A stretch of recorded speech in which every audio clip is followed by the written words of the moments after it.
කාලෙකට පස්සේ ඔයාලත් එක්ක බෙදා ගන්න මේ බ්ලොග් එකට ඔයාලා හැමෝම ආදරෙන් පිළිගන්නවා. ඉතින් ආදරෙන් මතක් කරන්නම් බ්ලොග් එක ඉවර වෙනකන් දිගටම රැඳිලා ඉන්න.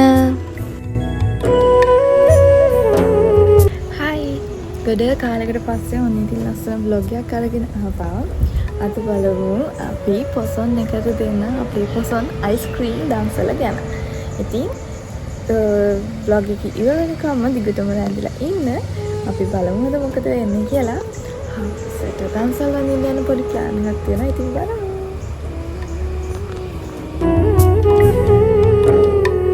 උදේම නැගිටලා මමයි හබී දෙන්න ඔන්න ඉතින් ආවා. අපේ රෙස්ටුරන්ට් එක ළඟට ඇවිල්ලා මේ වැඩ ටික කරා.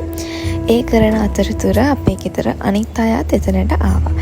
ඔන්න ඉතින් දැන් සියල්ල සූදානම්.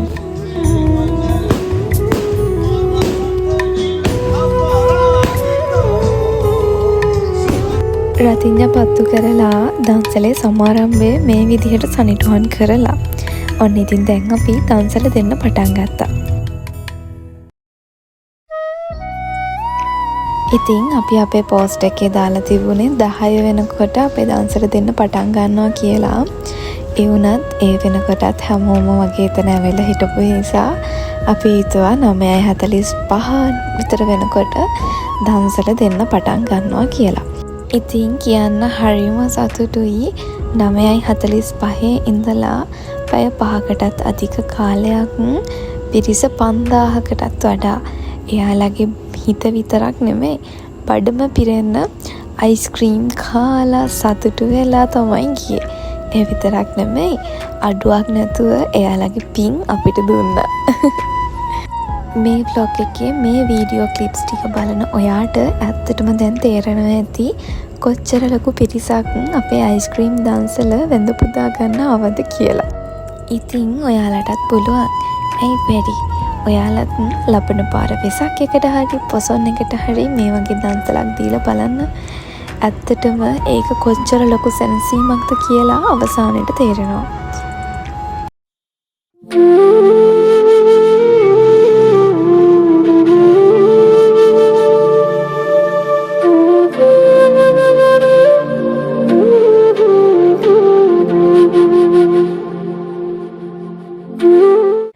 මෙහෙම අයිස්ක්‍රීම් දන්සලක් දෙන්න මුල්ම යෝජනාව ආවේ අපේ අම්මිට. ඒ ගිය අවුරුද්දේ ප්‍රථම වතාවට දිල්ෂාන් ෆැමිලි රෙස්ටුරන්ට් අපේ ආයතනයේ මගින් සංවිධානය කරපු අයිස්ක්‍රීම් දන්සල මෙවරත් ඒ විදිහටම පැවැත්තුවා. ඉතින් කියන්න සතුටුයි අපිට මේ පාර ගිය පාරට වඩා ලීටර් 40ක් වැඩිපුර දෙන්න පුළුවන් වුණා.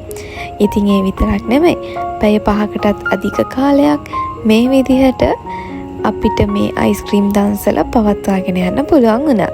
ඉතින් එදා ආව ඔයත් මේ vlog එක බලනවා නම් ඔයාලටත් ගොඩාක් ස්තුතියි කියලා මේ මොහොතේදී මතක් කරන්න මම අමතක කරන්නෙම නැහැ. මේ වෙනකොට නම් වෙලාව 2:45යි.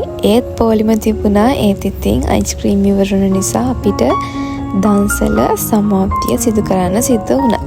ඉතින් කාලා බීලා අපි දැන් මේ ගෙදර යන ගමන් තමයි ඉන්නේ. ගෙදර ගිහිලා හවසට දන්සල් වඳින්න යන ප්ලෑන් එකක් තමයි තිබුණේ. හැබැයි ගෙදර ගියාට පස්සේ අද මේ නිවාඩු දවසේ ගෙදර ඔක්කොම ගෙදර ඉන්න නිසා අපි හිතුවා ෆැමිලි ඩිනර් අවුට් එකකට කොලම්බෝ පෝට් සිටි යන්න. ඉතින් දැන් මේ ගෙදර ගිහලා වොෂ් එකක් දාලා රිෆ්‍රෙෂ් වෙලා මහන්සිය නොබලම අපි දැන් මේ යනවා කොලම්බෝ පෝට් සිටි. රෑට කොළඹ මොනතරම් ලස්සනද කියලා බලා ගන්න පුළුවන් සුන්දරම දර්ශනයක් තමයි මේ පසු කරමින් යන්නේ. ඒ තමයි පෑලියගොඩ පාලම සහ අපිට හම්බෙන නෙළුම් කුළුණ. ඉතින් එදා පොසොන් පොය දවස නිසා නෙළුම් කුළුණේ බෞද්ධ කොඩියේ වර්ණ වලින් වර්ණවත් කරලා තමයි තිබුණේ.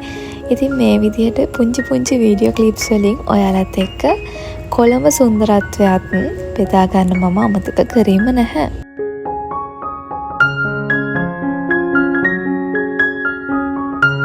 බාප්පයි දුවයි දෙන්නව හම්බෙන්නේ කොතනද? ඉන්නේ කොතනද? ඒ දෙන්නගේ සෙල්ලමේ නම් කිසිම අඩුවක් වෙන්නේ නැහැ. ඔන්න ඉතින් අපි දැන් පෝට් සිටි එකේ ෆුඩ් කෝනර් එක මම හිතන්නේ මෙතන කියන්නේ ෆුඩ් ප්ලාසා එක. ඒක ඇතුළටම ආවා. ඉතින් අපි පොඩි වටයක් දාලා බලුවා මොනවද ඒකේ තියෙන්නේ කියලා. හැබැයි කියන්න සතුටුයි ඔක්කොම වගේ ෆුඩ් ස්ටෝල් වල කොම්බෝ පැක් තමයි තියෙන්නේ. ඉතින් අපි හිතුවා මෙන්න මේ රෙස්ටුරන්ට් එකෙන් අපේ අද ඩිනර් එක ගන්නවා කියලා. ඩිනර් එක ඕඩර් කරලා ඉතින් අපිට දැන් නිකන් ඉන්න බෑනේ ඒක එනකන්. ඊට පස්සේ අපි දෙන්න ගියා ෆ්‍රෙන්ච් ෆ්‍රයිස් අරන් එන්න. ඒක ටිකක් අර බීච් එකට ළඟම තිබුණ රෙස්ටුරන්ට් එකකින් තමයි ගත්තේ.